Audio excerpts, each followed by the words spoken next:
Oh. Howdy, my name's Workshop Lewis, and I have gotten very far ahead of myself. In the last couple of episodes, I said we could start throwing panels on. We can't. We have things that we need to do. One of the issues is I need to finalize the tailgate, all of the hinging mechanism, which I think I'm going to redesign. But before I do that, I have to mount a bumper.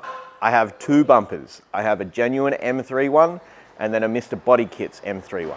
I don't have the parts to mount either of them to the car. So I'm going to start working on collecting some parts for this list and some of the things that aren't on this list. So then we can keep going on with the body work. In the meantime, there is heaps of stuff to do. I'm going to bring you around the back of the car and show you what we're going to do first. I'm going to try and get a couple of things done off this list. There's no real order. I'm just trying to get a couple of things finished. I think one of the most common questions I get in the comments or just in general is how am I going to get to the rear strut towers once I weld in my rear wheel arches? Today we're going to answer that. I'm going to have to take these nuts off, template the top. We're going to cut out a 3mm plate, weld on nuts from the top so then we can bolt in from underneath. I'm going to cheat a little bit. This is a reinforcing plate that you would just put on and then nut. I'm going to rephrase that. I'm going to cheat a little bit. This is a reinforcing plate that I've got left over from a previous car I owned where you wouldn't weld this in, you would just undo your nuts, put it on and then bolt it down and then it would spread the load. But what I can do is copy the whole pattern onto my cardboard.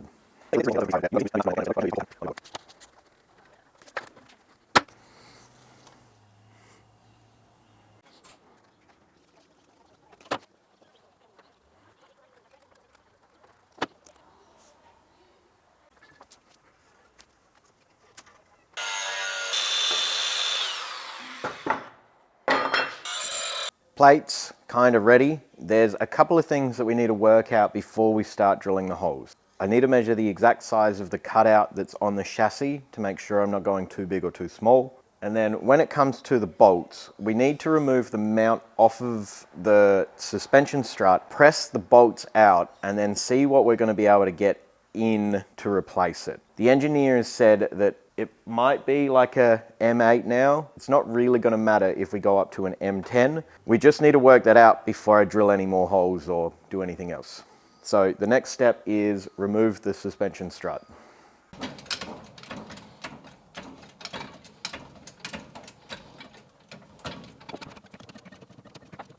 Oh, whoops.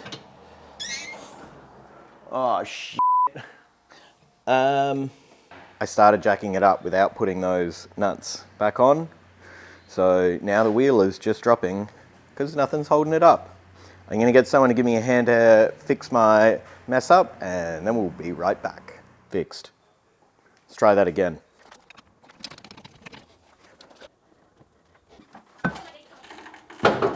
Oh.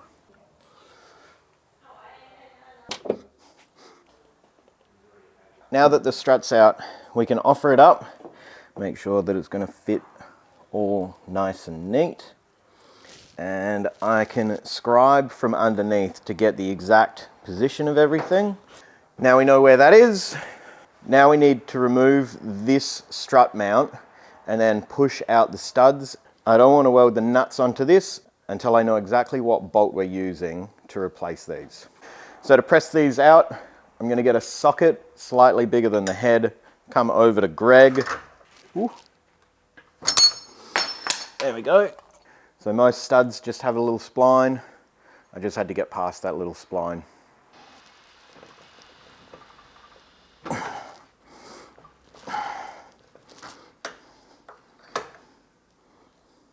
Oh, here's the other end, dummy. Yeah, there we go. Fancy that, eh? All right, now we can mess around with this and then we'll probably use cap head screws and then we can get it all fitted in. A little higher.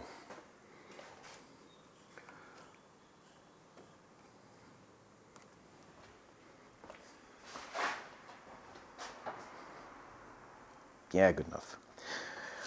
Okay, whoop. I've pushed the stud out. I've got my selection of nuts and bolts here. I've confirmed that it was an M8. So, if an M8 is good enough, an M8 is good enough. We don't have to go bigger.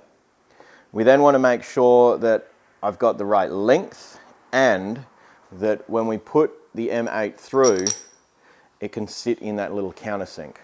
Camera's not, yep, okay, cool. So I've got the stud or the bolt that I think is going to work, and I have enough of them. I am going to drill this out just a little bit to get rid of that spline, but I probably don't need to. We'll see. Now that we know what we're using to bolt everything up to, I can now drill out the holes in the plate, weld the nuts onto the plate, and then weld the plate to the chassis. Sick.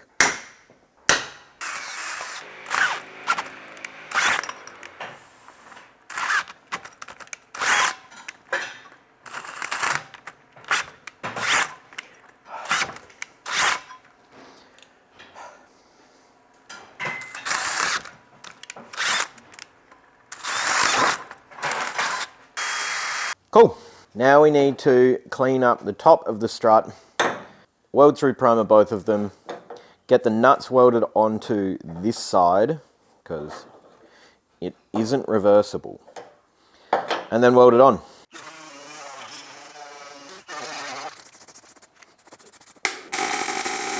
All cleaned up, welded on.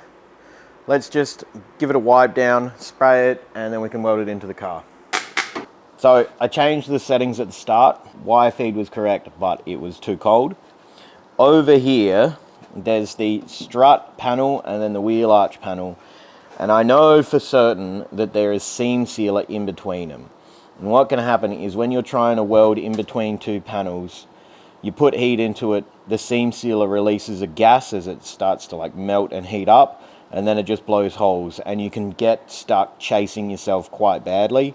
This is what's happened here, and I mean, outside of just having holes in it, you've, as far as I know, you kind of just need to keep chasing. That plate is now reinforced the strut tower, and we should just be able to bolt up from underneath.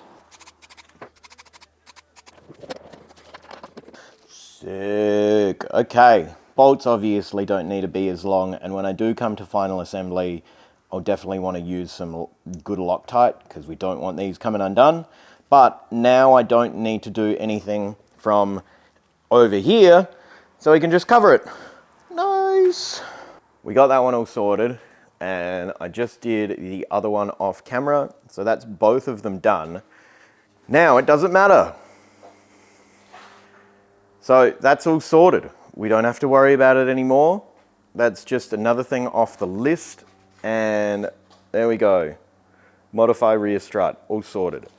The next thing that we do on this list is reinforced steering. So when I mounted the E46 steering column, I made this bracket just here, sent all of the pictures I needed to my engineer, and he said he just wants a couple of gussets on the side. So that's what we're going to do next. Bracket out. This is what the engineer was after. He just wanted an extra plate either side as gussets, so we can cut this out, transfer it onto the steel, weld it onto here, and then we've got another step on the steering column sorted. I feel like I keep saying I'm done. I'm not done. I've still got more. Weld it up. Probably let that cool down, then clean it up.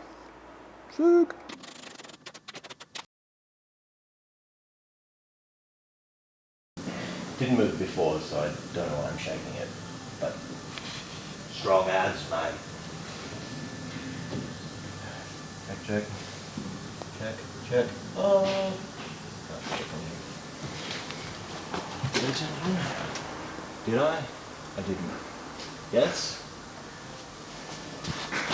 That's on. Check, check, check. Yeah, we're good. I'm going to call it for this one, Just to remind you, in one of my previous episodes, get Officer Lewis to put the episode number up on the screen now. In a previous episode, I said I'm doing a t-shirt giveaway. Go back and watch that to find out how to win. It's also going to be one of these t-shirts, which are pretty sweet. I want to thank all of my Patreons. You guys are still champions. Thank you very much. And gals, my mum and my partner, thank you. I've got a lot more questions I need to answer before we can really start attaching all of those panels. I got ahead of myself. I need to get a lot more parts. I need to have a lot more time to think about it and work it out. As soon as I can mount the bumper, I can start messing around with the tailgate. But in the next episode, we'll probably go on with some of that list that I wrote up. We'll get the pedal box mounted, maybe get the bar going across to the brake booster. There's heaps of stuff to do. I'll see what I feel like. Thank you very much. I'll see you in the next one. Cheers.